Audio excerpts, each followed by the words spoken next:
Hello everyone, it is Storm Ranger, and today I will be explaining the science behind the Pet Pavilion in Wizard101. Before this video starts, I just want to remind you that this is just a theory and not actual fact. Before writing the script, I did a quick search to see whether anything else did anything about this so I could get any research, but I did not find anything. If you've never heard of Wizard101, it is a truly incredible family-friendly wizard MMO.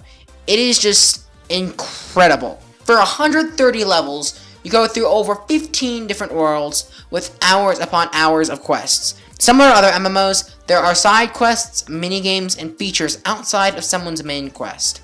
I've been playing the game on and off for the past 6 years, and I can safely say it is one of my favorite video games from the gameplay, the diversity, and the large scale of nicely made 3D models, worlds, and features. The Pet Pavilion, like I mentioned before, is one of the most incredible features inside the game. It could easily be a game of itself. The concept of the Pet Pavilion is to act as a real-life breeding simulator.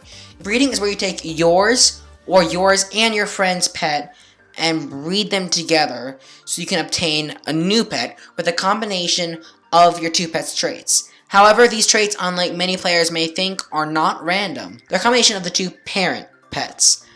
But how exactly do these combinations work? I theorize, based on my years of experience in the Pet Pavilion and my knowledge of genetics, that Kingsile, the company that made Wizard101, based the Pet Pavilion breeding system on real-life genetics. Genetics is the study of genes, and how certain genotypes are determined. A genotype are the two letters that someone has, so they could be two dominant or two recessive, or a combination of A dominant and A recessive. The Punnet Square is a way to predict what percentage an offspring has of having certain traits. It does this by using math to analyze the offspring's two parents' genotypes. It is very similar to how someone will multiply two binomials in algebra. In algebra, there's a certain shortcut to multiplying two binomials. To start, you have to add a 2x2 grid and then draw a binomial at the top of the grid and at the side of the grid. If you do not know, a binomial is an equation similar to one you might see right now.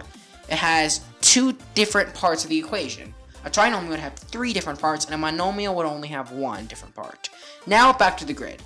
You can treat the grid like a multiplication table, solving for each square by multiplying the numbers above it and to the side. You can then write your four numbers that you got down below the table, then simplify.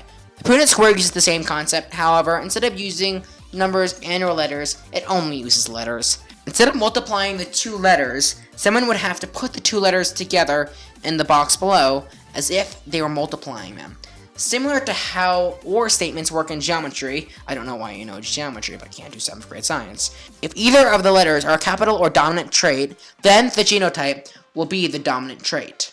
There is a 25% chance of the offspring having a genotype in each one of the squares.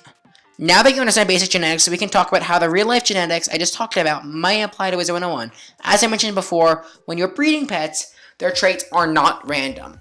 Because of this, many wizards use trial and error to get a pet that has whatever abilities or traits that they please. Or if you're like myself, you may just beg a random person to breed their overpowered pet with your piece of garbage. All seriousness, I have used this tactic to get an incredible pet that has a lot of may cast healing spells. When I realized that I should have damage and resistance attributes, I bred this pet with someone on my friends list to get a sun serpent that I'm working on now. This is also the same pet that you may see in the background right now as you are hearing his voiceover. When working on this first pet, the Nutcracker, I noticed that after a few failed attempts, whenever I bred my Nutcracker, his offspring would almost always have Life Trap as their second trait that I unlocked.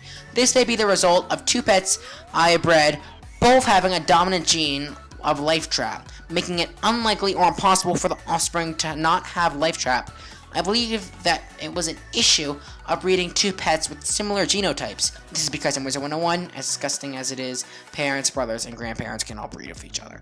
Because once I bred my Nutcracker with my friend Sun Serpent, I did not get Life Trap as my second trait.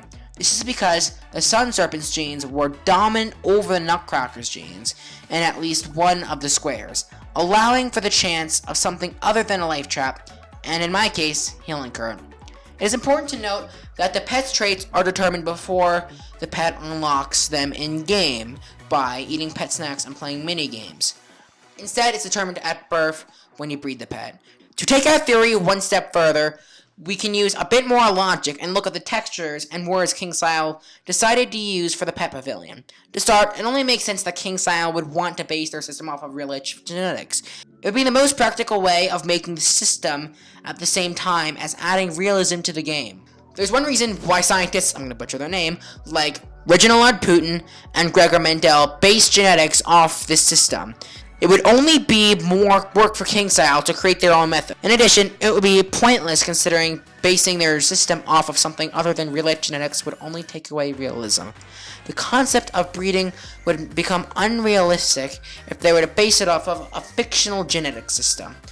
We can also look at the textures that they have used when designing the game. When referring to the pet's pedigree, there is an image of a gene symbol. This symbol references the genetic-like theme that the Pet Pavilion is based around. This theme of genetics is not for no reason. It's because the Pet Pavilion is centered around breeding and genetics behind Wizard101 breeding. In summary, the Pet Pavilion of Wizard101 is nothing short of amazing, even if my theory is incorrect. It is a breeding simulator that could be its own game, but instead Kingsile decided to add it to Wizard101, expanding the variety of gameplay that Wizard101 offers. Wizard and Pirate 101 have a large number of incredible features, which is why I'll be starting a series where I go over different incredible features in Wizard and Pirate 101. However, these videos take a long time to make, and it is difficult to consistently make videos like this while keeping up with my everyday schedule. Because of this, there may be some inconsistent uploading in the series.